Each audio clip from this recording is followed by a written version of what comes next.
19 साल की मनीषा एक प्ले स्कूल टीचर जो अपने सपने पूरा करना चाहती थी, लेकिन 11 अगस्त 2025 को जब वो अपने घर से निकली उसके बाद कभी वापस नहीं लौटी। हरियाणा के भिवानी डिस्ट्रिक्ट में रहने वाली मनीषा 11 अगस्त को स्कूल के बाद बीएससी नर्सिंग के एडमिशन के लिए एक कॉलेज गई थी, जिसके बाद उनका फोन बंद हो गया। फैमिली ने पुलिस को कंप्लेन दी, लेकिन पुलिस ने कहा किसी के साथ भाग गई होगी, 2 दिन में वापस आ जाएगी। लेकिन 2 दिन बाद 13 अगस्त को सिंघानी गांव के एक खेत में मिलती है मनीषा की मुर्दा बॉडी।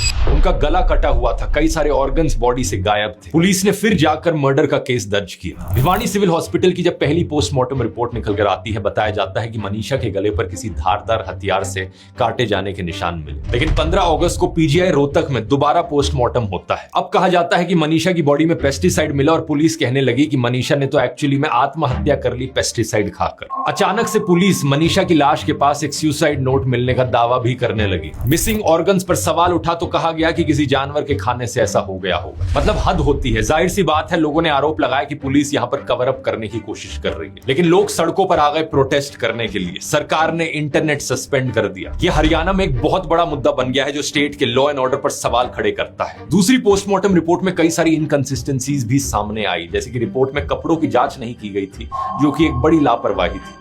पेस्टिसाइड से मौत पर मुंह में झाग, उल्टी या नाक से खून जैसी चीजें होती हैं, लेकिन रिपोर्ट में इन सब चीजों का जिक्र नहीं किया गया था। इसके अलावा मनीषा का फोन टूटा हुआ मिला था। अगर कोई आत्महत्या करना चाहेगा तो अपना फोन क्यों तोड़ेगा पहले। और ऑर्गन्स की अगर बात की जाए, अगर जानवरों ने ऑर्गन्स को खाया था तो मनीषा के कपड़े सही सलामत कैसे थे। 2 पोस्टमार्टम रिपोर्ट्स में इतने डिफरेंसेस के कारण अब फैमिली की रिक्वेस्ट पर दिल्ली एम्स में एक तीसरी बार पोस्टमार्टम हो रहा है। अब जांच सीबीआई को दे दी गई है, लेकिन मनीषा की फैमिली और हरियाणा की जनता अभी तक भी जस्टिस का इंतजार कर रहे हैं। सवाल यह है कि क्या इतने सारे पब्लिक प्रेशर के बाद मनीषा को जस्टिस मिल पाएगा, या ये केस भी बाकियों की तरह एक अनसॉल्व्ड मर्डर केस रह जाएगा।